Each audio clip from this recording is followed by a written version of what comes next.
Visually, the gap is closed down, and this is the very wide angle shot coming out of turn 3, and 0.7 of a second is getting into the zone where it will maybe check his progress. One of the features of any modern single-seater race car is you get close to a car ahead of you, has a big bearing on the downforce the front wing can generate. So the speed has been there up to this point. If he can't maintain that effort, he will then run at the speed of Monaco, and it'll be a lot more difficult to find a way past. Monaco actually sliding around, coming out of turn 6, so maybe the rear tire in the Monaco car just beginning to give up. It requires patience now for Philippe Gomares, not be too eager to get the job done. He's still got a long way to go. We're just coming up to the halfway point of this race, 20 laps to go. And of course there's that other pit stop to come, as you mentioned. We're still a couple of laps away from that.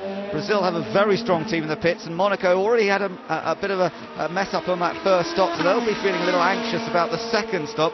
And certainly if I was the Brazilian team manager, I'd be saying to Philippe, don't necessarily go too hard on the attack just yet. Let's see what happens over the next few laps. Take advantage of any mistakes, but also let's see what happens in the pit stops. Well, we are in the zone. Well, we've got two more laps to go at the end of this lap before the pit stop window opens. So Philippe Gomares has done all the good work to draw himself back up to the back of the Monaco car in this battle for second place. And I don't think he's going to do anything more. As you say, when the pit stop opportunity arises, which of these two will be the first to dive into the pits? Well, maybe they might go in at the same time.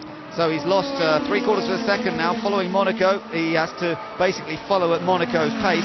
So that means that 3/4 of a second slower on that lap than he was on the previous lap. And the gap between them now to half a second. Yeah, the lap times are dropping, and that's because Fabio Piccioni is struggling in some of the lower speed corners with rear end bite or rear end grip. But in fact, Brazil did close down fractionally in terms of the gap, just by 0.2 or a little under 0.2 of a second. Here's where the back end of the you can just see again under acceleration the back end wanting to give up grip.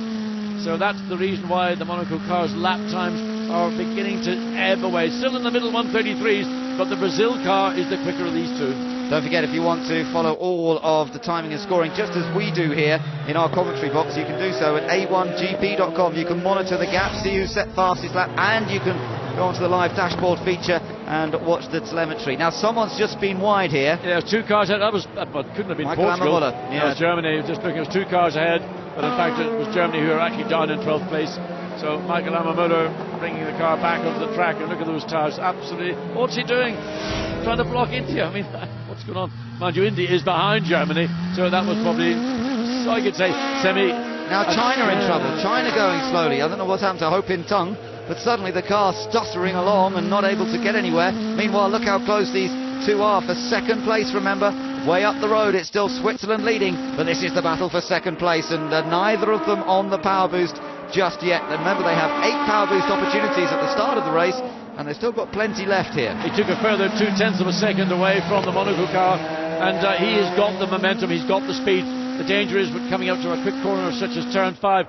Can he afford to run as close as he's doing and not lose out front end balance and grip? This is the strongest performance we've seen so far from the young Brazilian, but can he keep it all together and go through the pit stop as well, which is coming up shortly? As you saw from the graphic, next time around the pit lane will open up. So just look and see whether Brazil thinks they can do something. This is the weakest part of the racetrack for the Monaco car, again running very wide. That's where this man Philippe Gomares went off track, and Monaco got perilously close to that zone that Brazil went off in yesterday. Different lines being taken into West Bank corner, Monaco taking the wider approach, but Brazil just happy to sit in there and wait. There is Emerson Fittipaldi, a man who's put a lot of faith into the youngster, and he's had 1 or 2 little incidents, but bounces back, as we could see here. Oh, the China car, will it come into play? Hopefully not. It's clearly out clear of the corner, so no problem for these two as they battle for the second place. Monaco, well, you can see it's just 0.2 of a second the last time round. It couldn't be any closer. Philippe Gomares doesn't need to get any closer either. So we're coming up to the end of lap 20. Is it lap 23? We're coming up to the end of lap 17 to go, yes. Yep, across the line they come. So 23 laps completed, up by Switzerland up front. And then the battle between these two, 10 seconds for the gap between Switzerland leading and these two, and the pit stops will be taking place presumably, well, some of them will take place next time around. That depends on strategy. Will Brazil leave their man out a bit longer than Monaco? Oh, runs wide in turn 4, pass is coming, and the position for second place has been taken by Brazil. So he's done it without the pit stop. We said if he found the opportunity, then he would be through, and Monaco making that little bit of a slip-up. Oh, and that was a slip-up because he's got no grip. Turned in and he couldn't keep the back of the car in control, had to run around the outside of the corner. Watch it again from on board Monaco. Watch the back of the car as he turns in. There the car runs. This is coming into turn 4 now. Watch the back of the car sliding, just no rear grip. Nothing he could do but allow the Brazilian car through. He gets back on, keeps out of the way, and Felipe Guimarães says thank you, and they're up to second place. The youngster is starring here in Kyalami. Felipe Guimarães says thank you very much. I'll just slip through there on the inside, and A1 Team Brazil into second, and Emerson says thumbs up. Emerson now get the old Macumba, the old Brazil black magic, make it rhythm, make it run.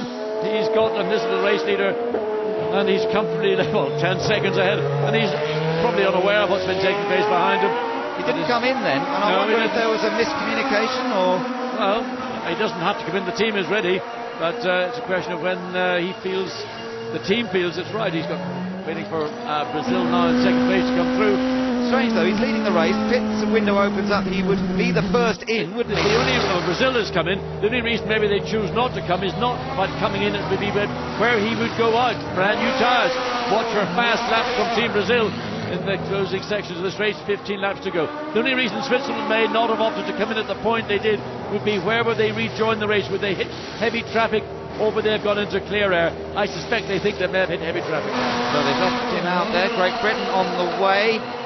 Looks as though that might have been a slower stop, although I'm not sure we got it completely. 11.1 for Netherlands, and certainly Netherlands getting out of the pits a fair way ahead of GBR, and they were pretty close on track before they stopped, and Great Britain joining on and having to give best. I think that's Germany. Yes, Germany, Michael Amamura. Still waiting for his second stop though, so that'll sort itself out a little bit later on. Team India hard at work to get the tyres changed. Limit on the number of people allowed to enter the car, of course. Away goes Team not the India. most brilliant pit stop for India either. So Narain Karthikeyan will make his way back out, but looking at the race leader, Neil Yarni, all very smooth in control and into the pit lane as well. Yeah, he's in this time, and of course he had a 10-second advantage over Brazil before Brazil came into the pits last time around, and so there shouldn't be any problems here for Switzerland. Obviously they just want a calm and controlled pit stop. Their pit stops have been pretty good this season, stronger in some ways than they were in their series winning season last year. They seem to have really got their act together. Well, you know, you can lose a race in the pit lane, all the work that's done before you get onto the track, then on the track, and just one little mistake, one little wheel not falling under the gun, that's a good stop for Switzerland. He's very careful to have lots of revs, pulls away, make sure not to stall it, and it looks as though it's safe and sound for Team Switzerland, who will come back out, and of those that have stopped, they will still be clearly in the lead, but leading the race right now, Monaco, because they've not been in for their second pit stop. Another brand new set of tyres, yes. This time for Team Portugal. So we got Brazil on new tyres, we got Portugal on new tyres. We're going to see some lap times improving dramatically. Portugal still have the fastest lap in this race, but not the fastest lap of the weekend. That still actually resides with Portugal, a 1:29 from the sprint race. Yeah, I guess this is the time of the race, John, where we could well see a new fastest lap with the new tyres and a lower fuel load. Possibly, but this corner here, a lot of dust has been kicked onto that corner. Take a little bit of time for that to clean up. Italy having a quiet race. Eduardo Piscopo in 9th place at the moment, just having made the pit stop. I think he'll be slightly lower than that once all the pit stops have been done. Germany back out once again with Michael Amamura, and he rejoins the fray. So Team Italy getting on track just ahead of India. So yeah, I think they'll hold on to what is 10th at the moment, and Michael Amamura will be slightly behind. So Monaco lead the race, waiting for them to come in. We're seeing a lot of purples on our timing and scoring as individual drivers who have fitted new tyres as they come in, yes. So a lot of people are benefiting from them, reserving back one set of new tyres to give them the final run to the flag.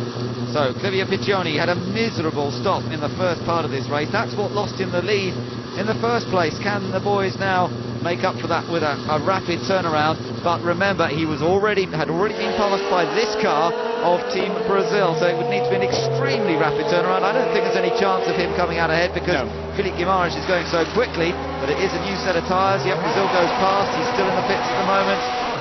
Away he goes. It was better than his first stop, there's no doubt about it, but he's very firmly in 3rd position, I would say, as he rejoins, and he's going to have to be a bit careful because Netherlands and Portugal are not that far behind. No, they've yet to make their second stop, so Portugal is, they've made up ground, but Fortunately for them, they're still making a pit stop, and that's going to take them